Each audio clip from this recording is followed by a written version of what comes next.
Hola, mi nombre es Lucy. Hola, mi nombre es Fer. Juntas somos Lucy y Fer. Y queremos ver el mundo de la literatura arder. Yay. Cada día nos queda mejor esto. Es por la felicidad de ya estar en nuestro 5.º episodio.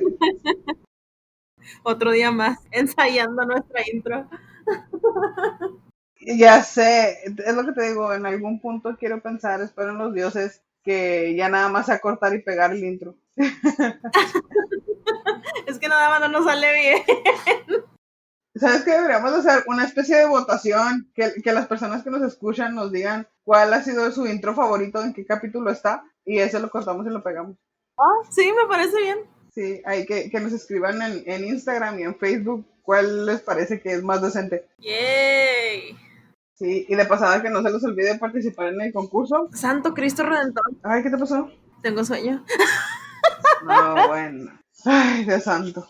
Pero bueno, así, por lo general así grabamos nosotros los inicios de capítulo y terminamos con el hype de haber desfogado todo nuestro criterio. Sí, comenzamos con sueño, con las pilas medio bajas, Sí. pero al final terminamos que no podemos ni dormir de tan activo que traemos el cerebro. Y todavía nos quedamos, después de grabar, un rato nosotros platicando de detalles particulares que nos pudieron haber agradado más del libro. Y antes de grabar también hablamos sí. de cosas del libro. Sí. Pues sí, pero bueno, empecemos con esto porque si no. Sí. Aparte que tenemos muchas cosas que decir. Pero bueno, empecemos en el episodio 5 quedamos que íbamos a hablar sobre el moderno Prometeo, que casi todo el mundo lo conoce como Frankenstein, el libro de esta genial autora llamada Mary Shelley, del que tú nos ibas a hablar. Vamos, dinos de la autora. Pues Mary Shelley nació en 1797, un 30 de agosto, en Inglaterra. Como que últimamente nos están gustando mucho las autoras inglesas, ¿no? Los británicos tienen algo. Sí. Bueno, fue narradora, fue dramaturga, ensayista y biógrafa. Y también se le considera una de las primeras escritoras de ciencia ficción con esta novela, Frankenstein, que es de la que vamos a hablar este episodio. Sí. Esta novela está muy intensa, sobre todo por el bagaje cultural que tiene la autora, y tiene lógica, porque sus padres fueron eruditos. Su madre fue una escritora que defendía los derechos de la mujer y escribió un libro que se llamó Reivindicación de los Derechos de la Mujer. Su padre fue filósofo, entonces esta mujer tuvo demasiada buena educación, entonces por eso podemos ver la genialidad, ¿no? que escribió en Frankenstein. Sí, y se nota... Muy tristemente. Se nota en su manera de escribir, para empezar, en su manera de expresarse. Pero bueno, ya hablaremos de eso. Muy tristemente. Muy tristemente, pues prácticamente contó con la educación de su padre, porque su mamá murió pocos días después de su nacimiento a causa de fiebres que le dieron en el parto. Entonces... Por eso digo que prácticamente contó con la educación de su padre, que la educó muy bien. Algo muy divertido de su vida. Bueno, a mí me pareció muy divertido. Es como conoció a su esposa. Ha de ser algo cruel. No es cruel. No, sí es divertido. Ahí va. Suéltalo. Su esposo Percy, antes de casarse con él, visitaba al padre de Mary.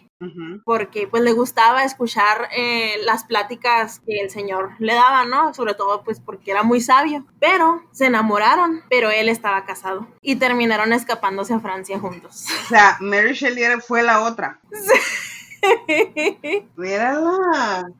Es muy divertido, sobre todo por la época.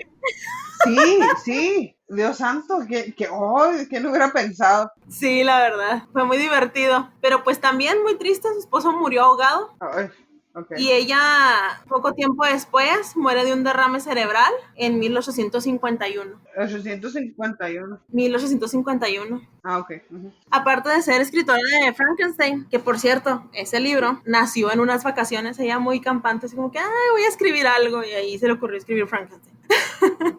Aparte de ser autora de ese libro, escribió otros como El último hombre, Valperga, así se llama otra novela, que esa novela no vio la luz años después de que fue escrita, porque es una novela incestuosa. Entonces fue una mujer muy atrevida, llamémosle así, para el pensamiento de su época, y a mí me cae muy bien, sinceramente. Sí, no, una mujer muy adelantada para su época. La verdad, sí, demasiado, tenía un pensamiento demasiado abierto, y pues Imagínense cómo la han de ver juzgado, ¿no? En su época. Qué complicado haber vivido ella en aquella época. Si en la actualidad, pleno 2020, hay muchas ideas retrógradas. Imagínate que en aquella época, Dios santo, no. Sí, no. ¿Cómo le decíamos Pero bueno, a quién fue? ¿de qué o qué? Creo que era Jane Austen, ¿no? Que te dije que era el Julio Verne, pero en mujer. Se me hace que no, me equivoqué. Esa fue Mary Shelley. Sí, totalmente, ella fue Mary Shelley. Sí, no. Esta mujer tiene demasiado bagaje cultural, una manera de expresarse bien fregona y aparte muestra demasiada sabiduría cuando escribe. Sí, pero bueno, ¿algo más que agregar de la autora antes de empezar con el libro? Porque ya vi que estamos emocionadas. No, así está bien, ya sigues. Ya mejor entrarle a lo duro y a lo macizo. Sí, no, porque ya quiero hablar del libro. De hecho, ustedes no lo saben, pero nosotros nos comunicamos a lo largo de toda la semana y toda la semana nos estuvimos mandando mensajes respecto a nuestro avance, respecto a lo que opinábamos del libro, sobre todo porque es la primera vez que Fer lo lee. Yo ya lo había leído, pues bueno, ahorita van a ver nuestra opinión. Respecto a la trama, es la trama conocidísima de este científico, Víctor Frankenstein, que le da por investigar las ciencias naturales, como él las llama, y tiene este bagaje porque él empieza sus ideas con la alquimia, después se da cuenta de que eso no le va a llevar a algo, pero se plantea la posibilidad de crear vida a partir de la materia muerta. Pasan, creo que son 6 años, ¿no? De su primer estudio, donde empieza a desarrollar todas estas cuestiones para crear a un ser viviente a partir de restos humanos. Sí. Y al final lo logra, crea este monstruo. Como ya les dije, pues no es la historia fuera del contexto del que ya se conoce. Hay miles de adaptaciones, bueno, no miles, pero hay muchas adaptaciones cinematográficas al respecto, montones. Hay incluso referencias en las caricaturas respecto a Frankenstein, a su monstruo. Entonces no me voy a detener mucho en la historia, porque ya la conocemos. Creo que lo realmente relevante y lo realmente destacable e impactante de esto son los detalles que no salen del libro. Por ejemplo, la manera en la que está narrado, para empezar. Sí. Que en el episodio antepasado de Cumbres Borrascosas, yo hacía referencia a un clavo en la pared. Pues resulta que Mary Shelley usa ese clavo. Sí. Ella no se lo pasa por la frente y no lo olvida. La narrativa empieza con este hombre llamado Walton, que está muy al norte del mundo, del planeta, al norte magnético, claro. Y él empieza a narrar, pero empieza a narrar por medio de cartas y de un diario a su hermana Margaret, todas las aventuras que él va viviendo. Y en determinado punto dice que encuentran a un hombre que va en un trineo de perros y pasa de largo. Es un hombre inmenso, gigante. No tiene las proporciones regulares de un hombre, y entonces detrás de él, cuando se empieza a romper el hielo, se topan naufragando en un iceberg a Víctor Frankenstein. Sí. Lo suben al barco y después de un tiempo intentando convivir, Víctor empieza a contarles la historia de todo lo que vivió, de toda su vida. Entonces, ahí está este juego de saltar de un narrador al otro narrador, al otro narrador. Sí. Así como un gran spoiler, lo más que les voy a decir es que después de haber pasado todo ese tiempo con Víctor, regresamos a la voz de Walton. Walton es el que técnicamente cierra el libro, y eso es algo que desde el inicio se le agradece a Mary Shelley, porque toma el recurso y lo cierra y lo utiliza. O sea, no te lo deja ahí volando así como que, ay, ¿qué fue de Walton? Pues bien, gracias, ¿no? Tú te enteras, aunque sea un poquito, de qué es lo que procede. Sí, la diferencia de Frankenstein a la de Cumbres Borrascosas es que aquí se llama Margaret, ¿no? La hermana del capitán que empieza a escribir las cartas. Sí, se llama Margaret. Ella no aparece tal cual en la narración. Nada más es una persona a la que le envían cartas y es la que está leyendo esas cartas. No, otra cosa interesante es que en algún punto el lector se vuelve Margaret. Sí. Tú eres Margaret y es la historia que te está contando el hermano. Entonces te da este sentimiento de participación dentro del libro. Sí, o sea, uno puede ser Margaret, o por ejemplo, lo que mencionábamos en la semana, ¿no? Hubiera sido genial que Ludwig hubiera sido como Margaret, porque Ludwig sí, de Cumbres Borrascosas. Él sí entró en la novela, él sí participó, él sí se incluyó entre los personajes, pero quedó algo a deber, algo que no pasa con Margaret, porque simplemente es la que está leyendo y ya. no participa más que eso. Sí, claro. Entonces, a esta técnica literaria de este tipo de narración se le conoce como caja china, que no sé si las han mirado, esas cajas en donde aparece otra similar dentro de esa caja, pero un poco más pequeña. Así es como... Eso es muy raro, yo las conozco como las muñecas rusas. Sí, también, sí, no, o sea, pero esa es la técnica literaria que utilizan en la estructura, pues, del narrador, porque es un narrador dentro de otro, básicamente. Sí, pero aquí hay que especificar el porqué. Yo les hablé de la narración que hace Walton respecto a cómo se encontró con Víctor. Sí. Entonces, Víctor toma la batuta, creo que es en el capítulo 5, toma la batuta y empieza a hablar. Pero para el capítulo, ¿qué es? ¿13? ¿15? ¿Por ahí? No, 13. Para el capítulo 13, el monstruo regresa donde está Víctor y es el monstruo quien está narrando sus 3 años de vida previos al momento de toparse con Víctor. Sí, sí. Entonces ya se entiende la situación de la caja china. Sí, es Robert Walton que le cuenta a su hermana en cartas y luego aparece Víctor Frankenstein, que incluyen la narración aparte de Frankenstein, del monstruo, perdón. Entonces es una narración dentro de otra. Por eso se le conoce así. ¿Cómo la conoces tú? Como las muñecas rusas. Las muñecas rusas, yo la conozco como las cajas chinas. ¿Qué situación? Como dos personas que convivimos tanto tenemos dos perspectivas completamente diferentes de una misma situación. Es muy raro. Cosas tan extrañas. Todos descubrimos algo nuevo de una de la otra. Esto es muy raro. Oye, vamos a la misma universidad, ¿de dónde sacamos diferentes conceptos para una misma cosa? Crecimos en la misma ciudad y todo lo demás. Hemos estado aquí toda la vida y de todos modos tenemos toda esta situación completamente diferente. Qué triste. Ni modo. Bueno, otra cosa, algo que a mí me llamó un montón la atención fue la manera de aprendizaje del monstruo. El sin nombre, porque siempre le digo Frankenstein por esa costumbre que tengo con las películas. Pero no se llama Frankenstein. Frankenstein es el apellido del creador. Bueno, técnicamente se llama, pero técnicamente se llamaría Frankenstein porque cuenta como su hijo. Entonces, sí, también sería Frankenstein, pues. Tendría el apellido, pues. Pues sí, digámosle que sí, pero no sé, yo le voy a llamar el sin nombre. El desnombrado. Bueno. Qué triste. Sin esposa, sin amigos y sin nombre. Eso es deprimente. Sí, la verdad que sí. Bueno, en fin. Hablaba de la manera de aprender del sin nombre, ¿no? Me recordó mucho a la mímesis. ¿Qué es la mímesis? Viene del latín literalmente mímesis, que quiere decir imitación. A partir de Aristóteles, la mímesis se volvió la imitación de la naturaleza con fin esencial del arte.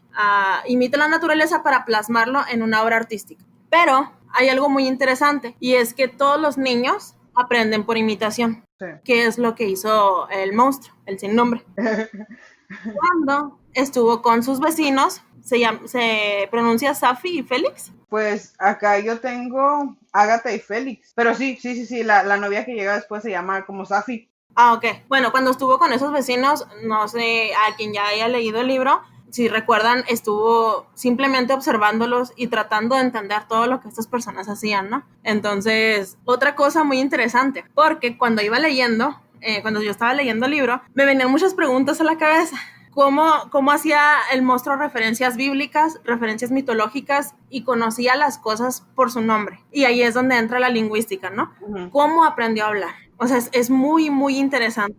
A ver, pausa. Nosotros ya conocemos la idea de la lingüística. La lingüística, para los que no saben, es esta ciencia, esta rama de la literatura que estudia todas las cuestiones de la manera del lenguaje. Y no me refiero solamente al hablado, sino también al escrito, al lenguaje de señas, a todas estas maneras. Incluso la publicidad es un lenguaje. Sí. Entonces, también la lingüística se puede especializar de alguna manera en eso. Sí, sí. Tiene muchas ramas, obviamente. La gramática, que es la más conocida, sí, toda la gente tuvimos clases de ortografía. ¡Yay! ¡Yay! La sintaxis, que se refiere al orden de las palabras para que la oración o la frase que se diga tenga coherencia. Sí. ¿Sí? Que va primero, si el artículo, el verbo, el predicado, todas esas cosas. Y así sucesivamente. Hacemos esta pausa más allá de eso porque queremos que se entienda la situación de la lingüística. Sí. Hay muchos teóricos lingüistas. El más conocido y el que a mí me vino a la mente cuando yo estaba leyendo Frankenstein fue Chomsky. Sí, sí, sí. Sí, Noam Chomsky es este teórico estadounidense, naturalizado estadounidense, que creo que era polaco, ¿no? O algo así, bueno, viene de los Sí, judíos. pero Su familia vivió problemas en campos de concentración. Pero bueno, fuera de eso, Chomsky tiene esta teoría de que todas las personas tenemos la capacidad de aprender porque existe él le llama el lexicón, que es este aparato sí, general sobre el que se basan todos los idiomas. sí. Entonces, pues recuerda bastante el monstruo de Frankenstein, la manera en la que empieza él a aprender el lenguaje oral, porque primero aprende de manera oral Sí, y ya después habla de la escritura, sí, pero lo aprende, como tú bien dices, de esta familia de Lacey, se apellidaban, sí. franceses, y es lo que él hace, él los veía referir una cosa en la mesa, cual niño, tal cual, una cosa sobre la mesa, y lo relacionaba el sonido con la cosa, Ujú, ¿sí? Y me causó mucho ruido la manera en la que el monstruo lo describe, porque lo dice como un niño curioso. sí. Desde el inicio está esta curiosidad por saber qué son las cosas, por saber cómo se comunicaban Ujú, y encima por saber lo que se expresaban, porque él se basa mucho en las emociones, sí. en esta familia que una palabra, un sonido, él decía, un sonido puede hacerlo feliz o ponerlo triste. Ajá. Y es la curiosidad que le daba. Eso fue una de las cosas que más me gustó, Ujú, que es más o menos de los capítulos 16 y 17 por ahí, sí. que empieza a relatar toda esta situación del léxico. Y es muy genial, la verdad. Sí, sí, te digo, es muy interesante porque Chomsky, este teórico lingüista que mencionamos, habla de que el lenguaje es un órgano que se da por naturaleza en el ser humano, está interno en el ser humano y se nota totalmente en Frankenstein, o sea, Sí, es de inherente. querer saber cómo se llaman las cosas, o sea, como decía Lucy, él conocía las cosas, no les tenía un nombre específico, conocía las cosas, pero Ujú. él quiso saber los nombres de esas cosas para poder comunicarse con las demás personas, bueno, con las personas, mejor dicho. Además de que hay una particularidad, no todas las palabras las entendía y es lo que pasa mucho con los niños. Las personas que tienen hijos lo ven y es genial y muy divertido verlos. Por ejemplo, él expresa que no entendía, bueno, voy a leer tal cual, dice, había otros sonidos que no conseguía comprender ni utilizar. Eran, entre otros, bueno, querido, desgraciado. Sí, Si te fijas, son estos sustantivos abstractos sí. que no sabes cómo explicar, no sabes en qué casillar, no sabes qué hacer. Son estas ideas generalizadas, sobre todo desde las cuestiones morales, Uh-huh. de las emociones, de todas esas cosas. Y al principio, y lo dice más arriba, él identificaba palabras como fuego, leche, pan, leña, estas cosas Sí. tangibles, pero todas las ideas son lo que se le escapaba. Y piénsalo en retrospectiva, era un niño en ese momento. Sí, sí, yo totalmente pienso que a esta etapa desde el monstruo se le puede llamar niñez, porque técnicamente no tuvo niñez, pero como todo niño tuvo que aprender de alguna manera. Y yo creo que este momento de aprendizaje es totalmente la niñez. Claro, o sea, físicamente no tuvo una niñez porque fue generado de forma adulta con este cuerpo monumental Uh-huh. que aterraba a la gente y cosas por el estilo, que aterró incluso a Víctor. Sí, Pero como bien tú dices, mentalmente era un niño y estaba aprendiendo el lenguaje. sí. Ahora, hay otra cosa muy interesante y es cuando este monstruo ya conoce el lenguaje, ya conoce más o menos las emociones, pero llega un primer conflicto que para mí, a mi punto de vista, es totalmente la adolescencia y es cuando quiere relacionarse con las personas y desea experimentar sensaciones y pues sí, o sea, relacionarse socialmente con esas personas. Para mí es totalmente la adolescencia, no sé qué piensas. Sí, quiere irse de fiesta. Sí, o sea, ¿qué es lo primero que busca? Una pareja con quien pasar la vida. Y en la adolescencia se da mucha esa tendencia, o sea, a querer buscar a alguien. Sí, Es la etapa de los noviecillos, ¿no? sí. Pues sí, fíjate, pero más allá de eso, lo raro es que aquí no es una cuestión hormonal. Sí, no, pues no. Con el monstruo es una cuestión más bien mental, o sea, bueno, no mental, sino social. Él quiere por fuerza alguien con quien hablar, como por ejemplo Félix habla con esta mujer de Medio Oriente, no sé, esas situaciones. Él quiere esa relación, ese contacto, Sí. más que otra cosa. Ay, no, es muy triste. Es Me acordé de Shrek en todo momento. Me juzgan sin siquiera conocerme. Yo, pobrecito.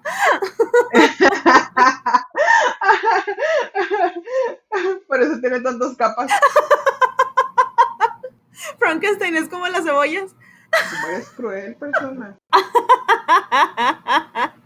Por eso tenemos tantos memes en Instagram. Fíjate que me llamó muchísimo la atención que se menciona la conquista de América. Oh, sí. En el momento en el que Félix le está enseñando a su futura esposa todas estas situaciones de la cultura, pues, general, porque le enseñan a leer en su idioma. Ella obviamente no habla inglés, no habla francés, porque ellos eran franceses. Le enseñan a hablar francés, lo que hace que el monstruo indirectamente aprenda más palabras. Le enseñan a leer, lo que hace que el monstruo aprenda a leer mejor. Y le enseñan sobre geografía, le dan nociones de historia. Sí. Y es la manera en la que él aprende. Y me causó mucho ruido que se menciona la manera en la que fue descubierta América. Además dice, aprendí cómo había sido descubierta América y lloré como Safi por la desgraciada suerte de los naturales de aquella tierra. Eso también me sorprendió mucho.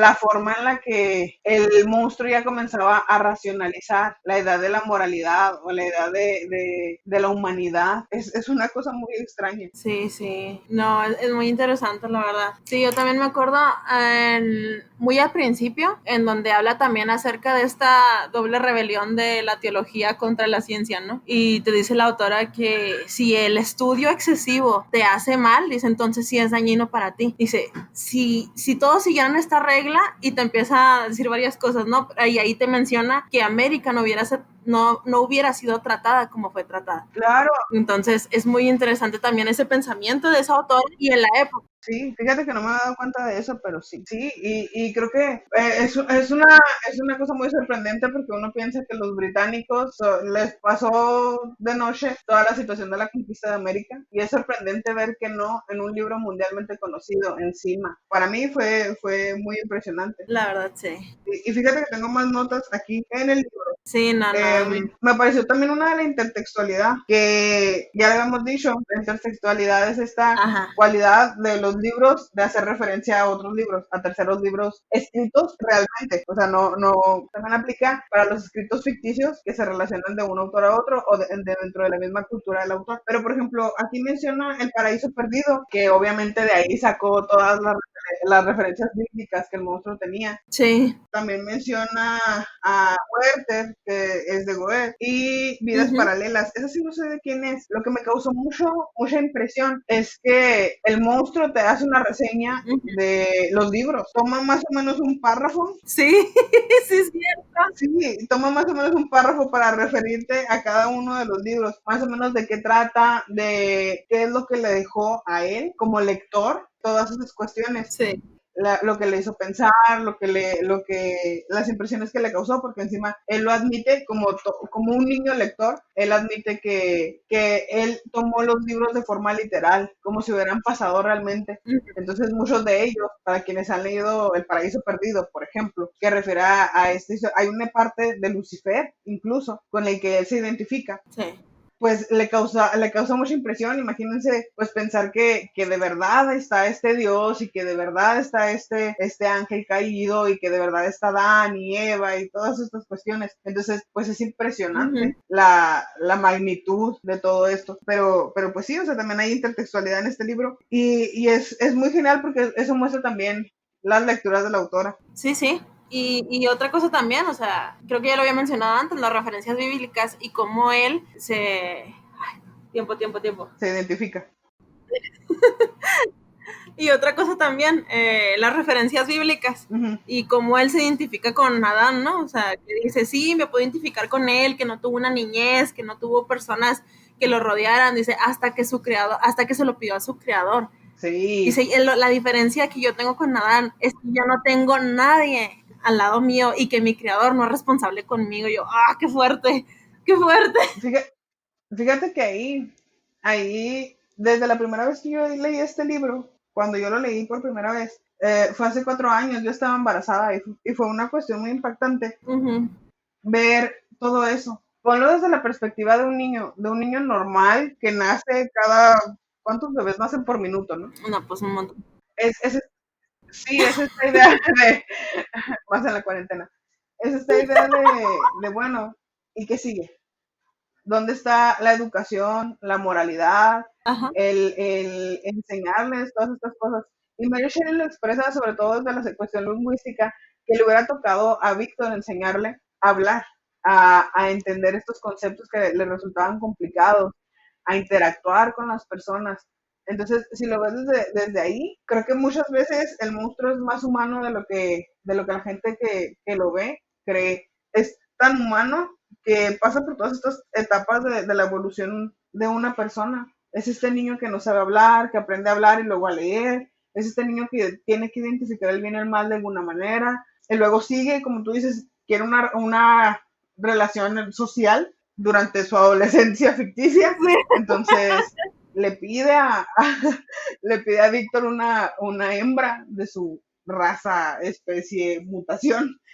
Entonces, sí, es muy, muy impactante. Sobre todo, bueno, si tienen hijos, creo que van a entender la situación del, ¿es suficiente traer los hijos al mundo? O más allá de, no me refiero a dedicarles la vida, sino hay que dedicarles suficiente tiempo para hacer de ellos personas y para hacer de ellos humanos, que es lo que Víctor falló completamente como creador y como padre. Lo dejó a su suerte, le dijo, estás feo, sobres, haga del mundo lo que pueda, aprenda como le dé su gana y yo me deslindo. Sí, pues literalmente es como estos padres que les da miedo, o sea, ven al niño y les da miedo y deciden abandonarlo. Es lo mismo. Y luego, pobrecito del monstruo, ni una mamá luchona tenía, ni nada por el estilo, y lo dejaron tirado, bye. Oye, ¿qué diría Freud acerca de Frankenstein? Imagínate, no puedes ni siquiera tener síndrome de Edipo, pobrecito. ¿Acaso será un complejo de Electra? Sasmen, qué fuerte, ¿qué será? No sé. No sé, habrá que preguntarle a Freud y a Jung qué piensan al respecto. Sas, lo peor es que ya no podemos preguntarles. Cuando tus ídolos mueren. Oh, rayos, no. Sí, pero cuando yo estaba leyendo el libro, sí, dije, este libro puede ser analizado desde el psicoanálisis perfectamente. Y sería genial Sí, un sí, sí, análisis. sí, claro que sí. ¿Sabes qué? Dejando eso de lado, ahora que estoy pensando en la novia de Frankenstein, que así es como mucha gente la cataloga. Ajá. Yo tengo una pregunta literalmente existencial que hacer, y es esta. ¿Tú crees que de verdad, si a él le hubieran creado una novia, ella hubiera estado satisfecha también? No creo. Porque el monstruo te lo pinta bien bonito. Dice, como yo soy feo y ella va a ser fea, nos vamos a amar y vamos a ser felices. Pero, ¿qué tan cierto puede llegar a ser eso? No creo. Y aparte, las mujeres somos muy complicadas, entonces, no sé, no creo que se hubiera dado. Y aparte, ponte a pensar, o sea, se supone que las mujeres también, se supone, ¿verdad? Que tenemos el instinto natural de ser madres y sería muy extraño, ¿no? Que ellos tuvieran un hijo.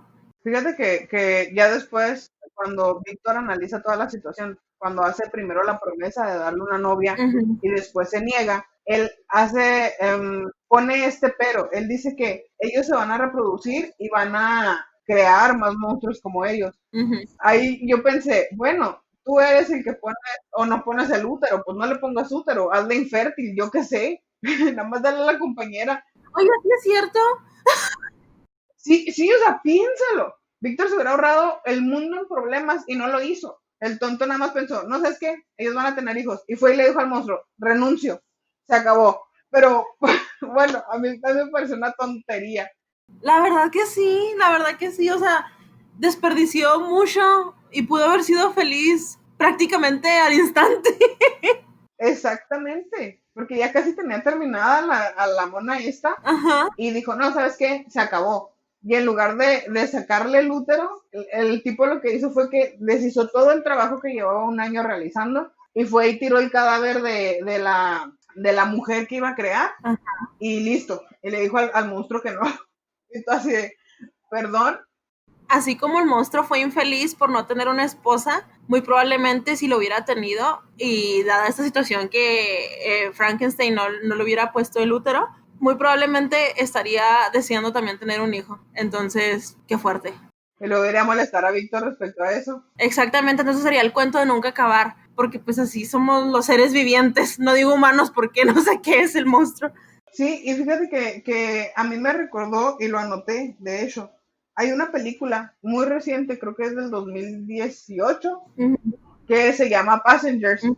Y narra la historia de estas personas que descubrieron un planeta que tiene las mismas condiciones que la Tierra. Entonces se embarcan en esta nave espacial y se criogenizan, porque la idea es que lleguen sanos, enteros y de la misma edad al otro planeta. Sí.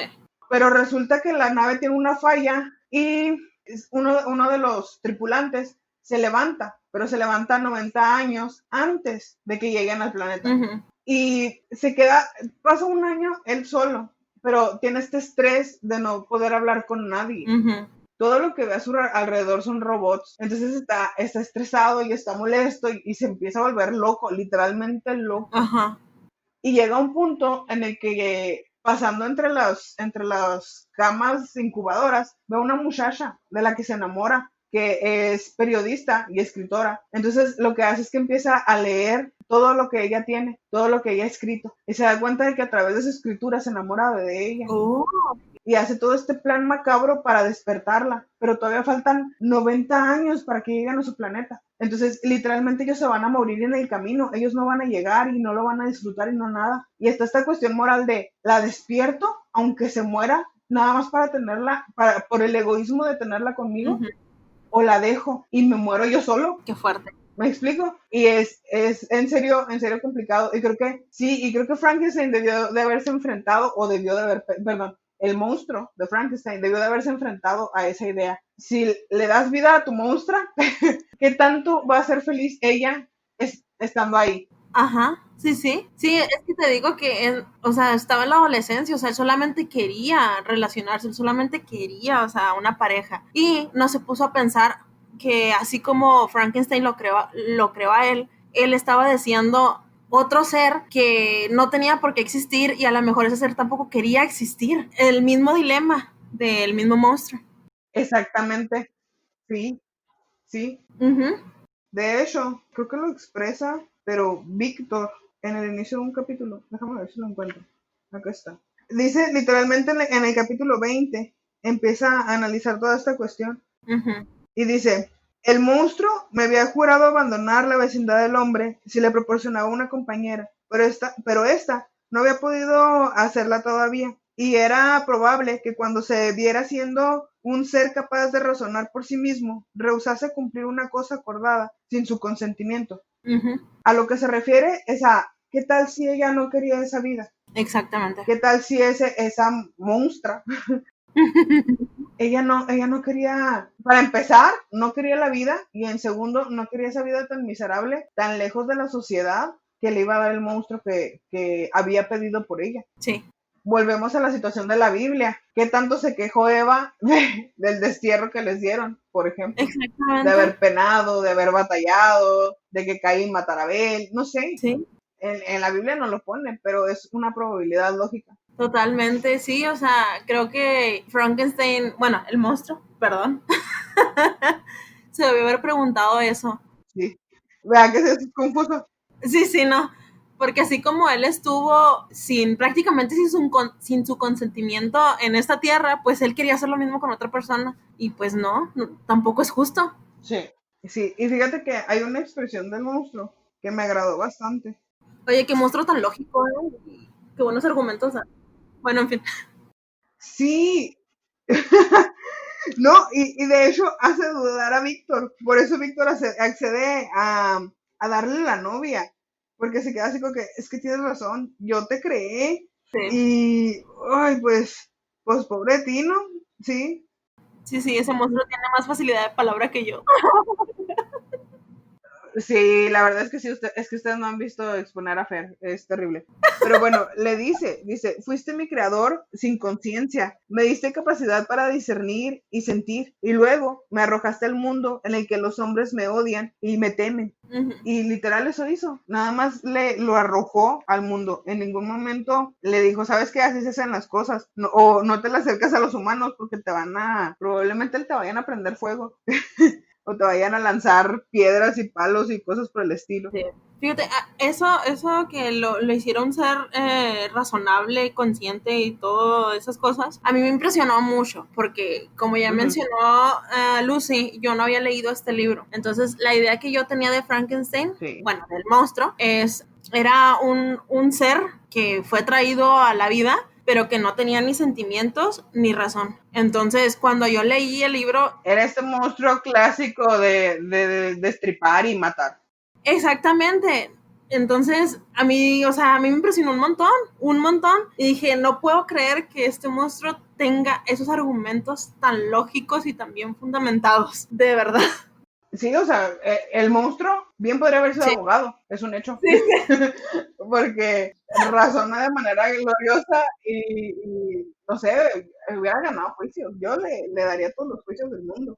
Sí, no, genial. Encima, él justifica el matar. Ajá. Que fue una cuestión muy impactante. Él le dice a Víctor, dice, reflexiona pues, ¿cómo puedo ser generoso con los demás si los demás se muestran implacables conmigo? Sí. Si tú me precipitas por estos barrancos helados o me destrozas con tus manos, ¿verdad que no lo considerarías un crimen? ¿Por qué? Pues he de respetar yo a quien no me respeta. Sí. Entonces te quedas pensando y dices, bueno, sí, ¿hasta qué grado se considera un crimen? ¿Por qué matarlo a él no es un crimen? Si también tiene razonamiento, si también discierne el bien y el mal, como cualquier humano. No fue creado como un humano, pero bueno. Te digo, y viene también esta cuestión, ¿no? De por qué matar a una persona buena si se considera como algo malo, pero a alguien que ha cometido delitos y todas las cosas que son condenables por el ser humano, sí. Ahí sí no está mal. Sí, solamente porque él es genéricamente humano. Exactamente. Sí, no, es terrible. Me encanta su resolución un poquito más abajo porque dice, vengaré todas las injurias que se me hagan y si no puedo inspirar amor, inspiraré terror. Uh-huh. Man, qué buena finalización. Bueno, no es que ahí se termine el libro, tranquilos, no, sino qué buen cierre de su argumento. Sí, sí. A mí me parece lógico, es que muchos tenemos de trato como me traten. Ajá. Pues si a él lo quieren matar, lo justo es que él se defienda a matar. Sí, totalmente. Hay otra parte también en donde dice que hay algo que él no tenía y era miedo. Dice, y por lo tanto, soy muy peligroso. Y dije, ¡sas, men! Tiene toda la razón este men. Es que te digo, tiene argumentos demasiado geniales. Pues es que como bien se lo expresa Víctor, él no tiene nada que perder. Sí, demasiado geniales. Piensa mejor que el ser humano. Sus argumentos son buenísimos. Más allá de su capacidad física, también tiene la capacidad mental. Bueno, hay otra cosilla que a mí me llamó la atención. Y es que cuando estaba leyendo el libro, uh-huh. la autora recurre mucho a la descripción del paisaje, pero mucho. E incluso a veces es exagerado. Muchísimo. Y lo entiendo perfectamente desde los ojos del monstruo, lo entiendo, porque tiene esa necesidad de expresar lo que miraron sus ojos por primera vez, pero no la entendía con Frankenstein, porque decía, pues, como para qué, ¿no? Pero al final de la obra, ya casi para terminar, menciona el capitán del barco que cuando Frankenstein estaba contándole los hechos, uh-huh.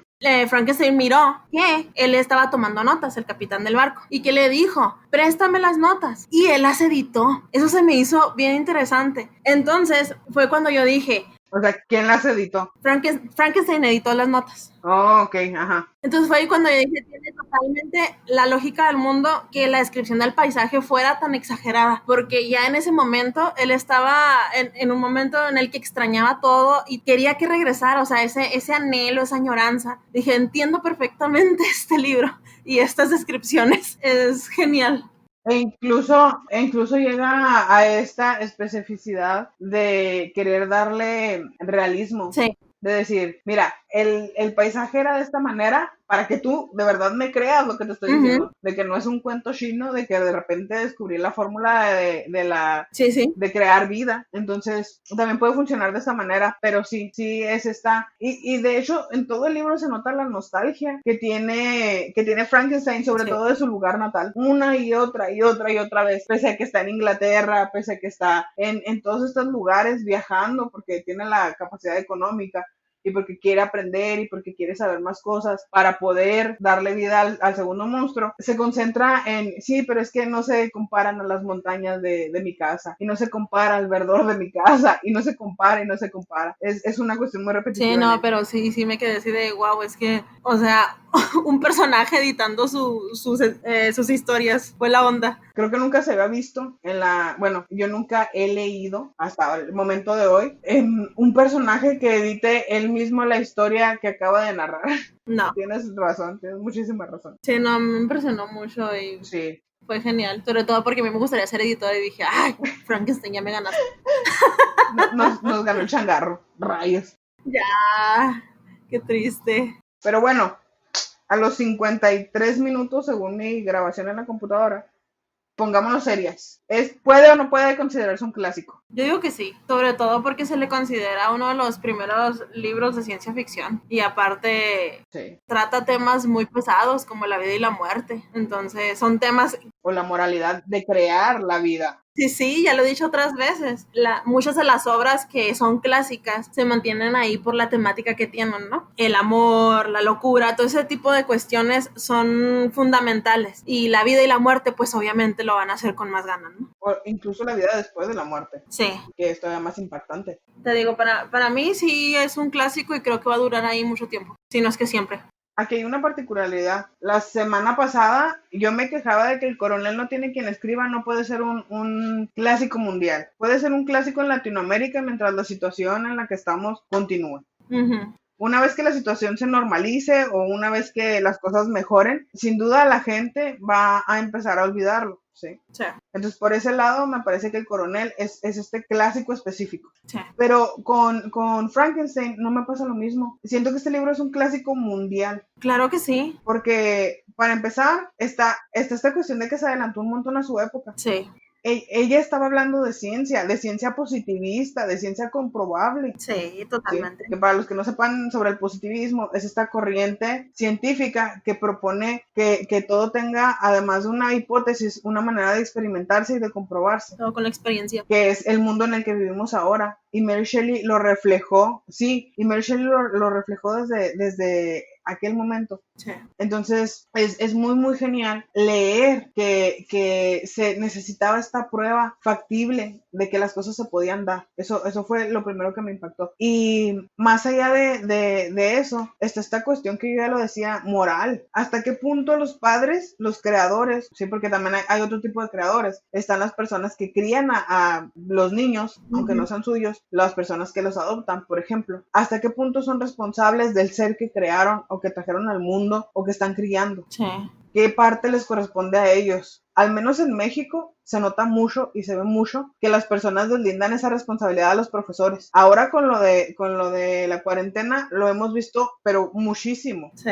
Que es es que ese es el trabajo del profesor. Pero, ¿qué es el trabajo del profesor? Al menos para mí, enseñar matemáticas, español y esas cosas. El que el niño se siente y escuche la clase, el que el niño esté callado, el que el niño respete al profesor, me parece que ya es una cuestión de los papás. Hay veces que no lo ven. Entonces, creo que por ese hecho de que te hace analizarte a ti mismo, Frankenstein se va a quedar. Sí. Y otra cosa aparte, la obsesión, porque todo, o sea, el ser humano se lleva la vida obsesionándose con cosas y Frankenstein tuvo una obsesión muy fuerte, incluso antes de crear al monstruo, ¿no? Después, hasta su muerte, estuvo obsesionado con él. Entonces, claro, también esa cuestión creo que es importante. Sí, y fíjate que ahora uno podría pensar, este libro fue escrito hace 200 años, la autora vivió hace 300 años. Claro que no, ¿qué cosa actual puede tener? Bueno, nosotros estamos intentando buscar la idea de la clonación. Sí. ¿Me explico? Sí. Entonces, es dar vida a través de la nada, es jugar a Dios también, que fue lo que hizo Víctor Frankenstein. Sí. Jugó a Dios y le dio vida a esta criatura. Entonces, puede parecer muy viejo, puede parecer muy, muy, muy viejo, pero creo que tiene temas muy actuales sobre la ciencia de nuestros días, lo que lo vuelve todavía una mejor lectura. Sí, no, o sea, definitivamente este libro yo creo que se va a seguir quedando por mucho tiempo porque es que es genial, o sea, como dices, el adelanto que tenía esta persona es impresionante, entonces por eso y muchas cosas más, para mí sí es un clásico. Sí, claro. Ahora, sobre recomendaciones, yo se lo recomiendo a todo el mundo por encima de los 15 años. ¿Por qué encima de los 15 años? Porque creo que tiene muchas cuestiones morales que les van a servir a esas personas. Además de que es un libro muy extenso para leérselo a niños menores. Sí, no. Les va a aburrir por el lenguaje muy formal, les va a dar un poquito de flojera, pero creo que es un buen libro. Ahora, si tengo que ser así más específica, yo se lo recomiendo a todas aquellas personas que quieran ser papás, incluso de una manera obsesiva, como bien lo decías tú, que se piensen las cosas, porque no nada más se trata de andar teniendo a los niños y mantenerlos. Una persona con buena educación puede mantener 500 niños ella sola. Si veamos, por ejemplo, a Angelina Jolie, que los compra como si fueran dulces. Pero, ¿qué clase de ser humano estás creando? Exactamente. Entonces, es a lo que voy. Y sí, creo que siendo específica, a las personas que quieren tener muchos hijos, sobre todo que quieren así como que, necesito un equipo de fútbol yo solo. Entonces, sí, les recomendaría que lo leyeran. Sí. Y pues de ahí, de los 15 años en adelante, a quien quiera leerlo y quien tenga la oportunidad de leerlo. Incluso aquellos que no quieran tener hijos, porque ahorita está muy de moda que nadie quiere tener hijos, ¿no? Pero no saben por qué. Entonces, al menos yo soy una de esas personas que no quiere tener hijos, porque yo le he dicho a Luz y le digo, yo no me siento preparada, yo no creo poder criar un ser humano. Y, o sea, leyendo este libro te das cuenta, ¿no? Y a lo mejor esa persona de verdad no quiso venir al mundo, yo la traje y qué responsabilidad. Entonces, también, o sea, yo creo que es para todas las personas, sí. No solamente para los que quieran ser padres, igual aquellos que no quieren ser padres, porque pueden encontrar las respuestas a muchas preguntas y a muchas dudas que tienen. Sí, más allá de muchas dudas que tienen, pues si son padres conscientes se van a preguntar hasta qué grado están ayudando o están perjudicando a sus hijos. Ajá. Y creo que es un buen comienzo. Pero sí, no sé, a mí me pareció un novelón. Sí, desde que lo leí la primera vez es uno de mis libros favoritos. Fue un placer volverlo a leer, la verdad. No me costó. De hecho, la mayor parte de mis pausas fue porque no tenía tiempo para leerlo. Pero para mí es magnífico. Yo creo que mucha gente debería leerlo. No, sin duda es uno de los mejores libros que he leído y lo voy a recomendar a todas las personas que me pregunten, ¿qué leo? Lee Frankenstein. De verdad puedes aprender demasiadas cosas con él. Lo raro es que puedes aprender demasiadas cosas de la vida a partir de la muerte. Sí, totalmente. Lo que yo me pregunté a lo largo de toda la novela fue ¿por qué no revivía a sus queridos seres cercanos? O sea, pues ya que más dan, ¿no? Sí, porque no reviviera a este niño William, que fue el primero que se murió, a Justine, que es la nana, bueno, la sirvienta, y luego al mejor amigo, y así sucesivamente conforme los fueron matando. Digo, qué triste, man, porque se casó con ella y pues nomás se casó, o sea, no hubo chance de otra cosa. Mírala, siempre vas por ese lado. Que la reviviera mínimo para eso. Para ver si criaban un monstruo juntos. Pues sí. Pero pues bueno, sí. ¿Algo más que agregar del libro? Que es genial y que lo lean, por favor. Sí, y como siempre yo los invito a que lo lean y si no les parece lo que nosotras dijimos, que vengan y nos desmientan y nos regañen, no hay problema. Aceptamos críticas constructivas siempre. Sí. Y pues los invitamos a seguirnos en nuestras redes sociales, a ver nuestros memes, a reírse un rato con nosotras. Agradezco, ¿sabes qué? Quiero hacer una pausa para agradecer mucho a el podcast de Te Cuento un Cuento, porque nos ha estado haciendo mucha publicidad, nos ha estado recomendando mucho, lo agradecemos un montón. Qué genial. Sí, muchas gracias, la verdad. Sí, qué genial que nos tomen en cuenta. Y también... Sobre todo porque nosotras somos unas personas que no nos consideramos demasiado listas. No. O a lo que voy, que hay personas o sea, que tienen que ofrecer demasiadas cosas y uno no les llega ni a los talones. Entonces, ver que les esté gustando algo que estamos haciendo por diversión y porque nos gusta leer y porque queremos compartirlo, pues es algo muy padre, la verdad. Sí, sí, y también a la cuenta de Lay with Miss. Es una chica que también nos estuvo recomendando, Ujú. que me dijo que escuchó nuestro primer episodio, el de Rayuela, y que le agradó mucho. Nos dice que somos muy divertidas, lo cual es muy raro porque no nos consideramos generalmente divertidas, más bien muy amargadas. Pero pues sí, muchas, muchas, muchas gracias a todas las personas que nos están siguiendo. Qué bueno que nos siguen. Recuérdense que tenemos un sorteo. Recuerden que tenemos un sorteo que sigue activo. Ajá. No se pierdan nuestros siguientes episodios porque a partir de la siguiente entrega ya vamos a empezar a notificarles más datos al respecto, cuánto tiempo tienen para participar, todas estas situaciones y pues manténganse cerca para regañarnos también, no hay problema. Sí, no le hace. Ustedes lleguen chido. Y por cierto, yo estoy muy desesperada para el siguiente episodio, ya quiero que pase. Ah, claro, porque hay que decirlo, el siguiente episodio vamos a estar leyendo el retrato de Dorian Gray de Oscar Wilde. El retrato de Dorian Gray. Sí, este va a ser otro episodio largo.